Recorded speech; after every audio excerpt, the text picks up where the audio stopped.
Läheme järgmise teema juurde ja me räägime täna hommikul antisotsiaalsest isiksuse häirest. Tere hommikust, Lülli. Tere. Mis häire see siis selline on? Kohutav häire. On ja hirmus. On teed jah. Ta on nii, ma ütleks nii alahinnatud. Aga kui me võtame, et laias laastus võiks öelda, et 80% kõikidest probleemidest, mis iganes, on see siis eraelulises vallas või on see siis tööl toovad niisugused isikud. Ja see on teed väga laialt levinud isiksuse häire. Kui laialt? Ehk siis kui palju umbes võiks öelda, et neid antisotsiaalseid isiksuse häirega inimesed? No ütleme nii, et optimistlikud uuringud näitavad, et 7–9%. Palju? Ma ütleks niimoodi, et see on veel suhteliselt pessimistlik suhtumine, sest et väga palju on sellist, mida me veel ei näe, nii-öelda, mis jääb sinna koduseinte varju, kus maandab kodusel ära, lähedaste peal maandatakse see ära.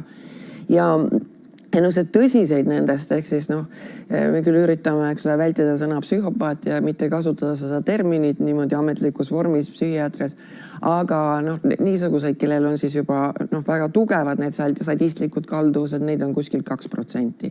Kusjuures statistiliselt ma mäletan, kunagi ma lugesin, ütleme, kui me mõtleme, et nad kõik istuvad õnnelikult trellide taga ja üldse ainult seal on väga pahad, siis seal on neid circa 25% ainult. Räägitakse antisotsiaalsest ja düssotsiaalsest. Kas seal on mingisugune vahe või on see lihtsalt ühe sama asja kohta? No põhimõtteliselt see kattub sama, täpselt sama moodi, kuigi me üritame, et nartsissism oleks nüüd natukene nagu leebem vorm, siis ka seal on, et kui tõsine see isiksushäire nüüd tal ikkagi on. Sest et see on nii nagu ikka, et need mentaalsed igasugused vaimsed probleemid, mentaalsed häire, need süvenevad, kui on kriisisituatsiooni, et praegu nii nagu ka ütlevad politsei uurijad, et praegu on nagu siis kantlalt on kaan ära võetud, eks ju, ehk siis see kriis toob nagu väga tugevalt esile. Muidu tavaliselt on puberteediajad, kus siis see tuleb nagu tugevamalt välja, ehk siis ütleme need, kes siis ei suuda seda impulsiivsust niivõrd hästi kontrollida, nendel lööb see juba seal siis paremini välja, nii-öelda nad võetakse siis sealt juba rajalt maha, eks ju. Ja need, kes siis oskavad seda impulsiivsust kontrollida, need nii nagu kõik mentaalsed häired, öeldakse, et 45+ ikkagi alati süveneb. Ja tagasi teed, ma ütleks, ütleme lapsena me saame seda veel võib-olla paremini kontrollida läbi ravimite, eks ju, aga täiskasvanuna on see, et kuidas sa kontrollid, kas ta nüüd võtab või ei võta. Kuidas sa ikkagi kirjeldad nüüd seda antisotsiaalse isiksuse häirega inimest? Mis need iseloomulikud omadused, tunnused on? Mis seal on, seal on olemas aastakümnete pikkused uuringud ja on olemas ka näiteks täitsa psühhopaadi test, Robert Hare kunagi selle tegi, enne teda see arendati välja, see tuli juba, kui ma mäletan, 70–80 olid juba esimesed. Seal on üle 40 niisuguse karakteristiku, need on internetis täitsa saadavad, need on küll seal tasulised, kus sa sinna lõppu lähed. Aga nad kirjeldavad, nagu ma ütleks, üks ühele tavaliselt sõltumata sellest, mis haridustasemega see inimene on või missugusest sotsiaalsest keskkonnast ta tuleb, eks just me tahame küll eeldada, et kõik on geneetiline, aga selle koha pealt on endiselt lahtine, kas see nüüd on või ei ole, eks ju. Et ta on lihtsalt, kuidas ma ütlen, aju kõrvale kalded, eks ju, see aju ei funktsioneeri täitsa normaalselt. See tähendab, et konkreetselt ikkagi ajus ongi midagi nagu teistmoodi. Jaa, küsimus ongi ajus. Sest et seal näitaja näiteks nagu egomaania, et seal seda põhjustavad, võib-olla nüüd juba räägitakse ka rohkem, aga viimast uuringut, kui ma lugesin, oli 5 aju osa või ajupirkonda, neil funktsioneerivad teistmoodi.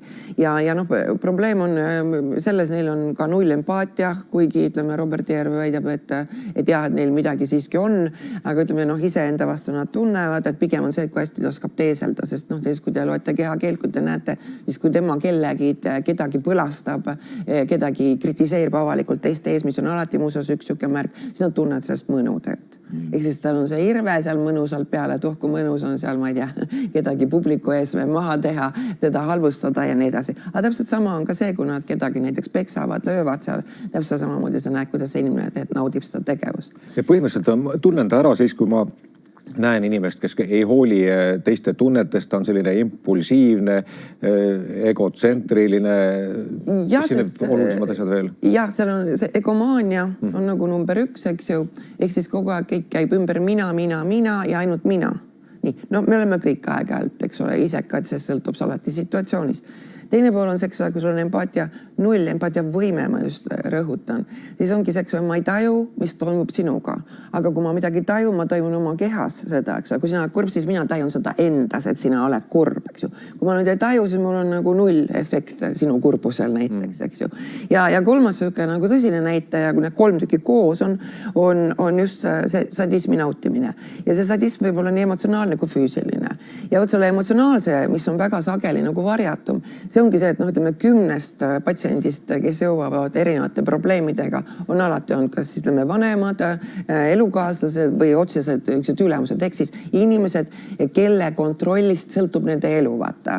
No ma ei mõtle niimoodi, et ta nüüd peaks surema ilma nendeta, vaid see, see näiline kontroll nii-öelda, mida nad teevad. Ja kusjuures see ongi huvitav, näiteks kui te hakkate niisugustega kohtumas käima, siis alguses on kõik väga ideaalne. Ehk siis ta teab täpselt, mida öelda, täpselt, mida rääkida, patoloogiline valetamine kuulub sinna alla nendel.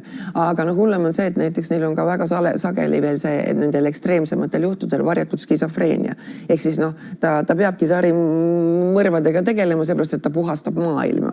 Üllis on päris hirmus, et selliseid inimesi on, neid on nii palju ümberringi, aga lõppkokkuvõttes, kas mul on üldse mõtet sellest aru saada, et need inimesed mu ümber on, sest ma ei saa ju sellega justkui midagi ette võtta. Ma ei saa öelda, et pange see inimene kuhugi kinni, sellepärast, et tal ei ole empaatiavõime.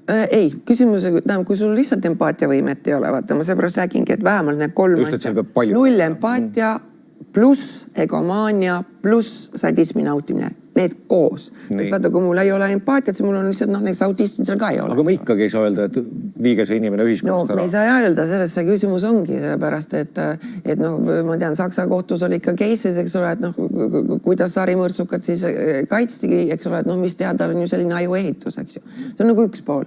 Teine pool, miks sellest peab nagu rääkima, on see, et me siis ei lange selle manipulatsiooni ohvriks. Siis vaata, ega see ohvri valimine ei käi niimoodi, et keegi tuleb ja paneb nuiaga kellegile pähe. Ei ole, talle paneb ju mingisuguse konksu taha.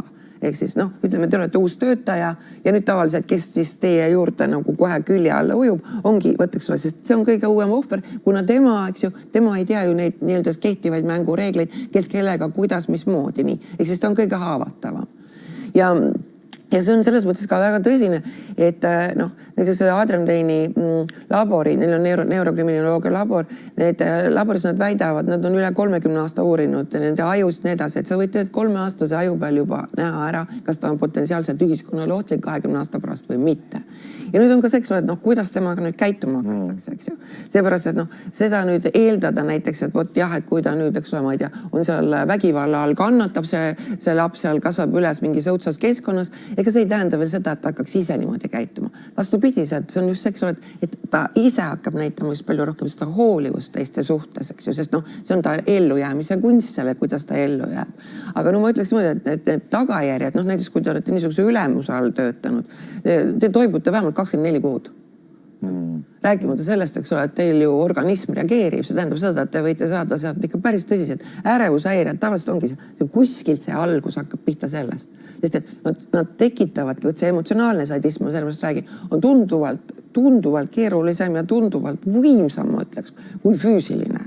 Seepärast, et see emotsionaalne võtab ära, tekitab inimestes abitustunde ja nüüd ongi see, et vaata see ongi, miks me ei julgegi, me ei suudagi sealt püsti tulla niisama lihtsalt, lihtsalt see tekitabki meis selle jõuetuse. Kuidas käituda sellise inimesega, sellest me saame jätkata juttu juba järgmisel korral, aga ütle mulle veel lõpetuseks nii palju, et kas see ikkagi esineb põhimõtteliselt nagu väikelapse east peale, kuni siis kõrge vanuseni välja? Ja, sellest, et vaata, seal ongi, eks ole, kui sul empaatiavõime puudub ja kui sa nüüd naudid sadismi, eks ju, pluss sul on egomaania. Kui sa nüüd oled laps, siis eks ole, teised ei taha sinuga mängida, sellest, et reeglid on ju sinu omad. Nii. Nüüd, eks ole, sai neid nähtamatuid reegleid, mis see empaatiavõime sul tagab, seda sa ei taju. Nüüd sul on vaja osata, mida? Manipuleerida. Süütunne, kaastunne, ohutunne. Ehk siis nad juba 6.-7. eluaastal on profid. Nii et sealt see kõik võidelda ei ole mõtet ega võistelda, aga lihtsalt rahu. Igal inimesel on õigus enda elule. Me räägime järgmine nädal sellest veel edasi. Just, täpselt nii on. Aitäh, Ülli, sulle täna hommikul tulemast. Me jätkame nüüd uudistega.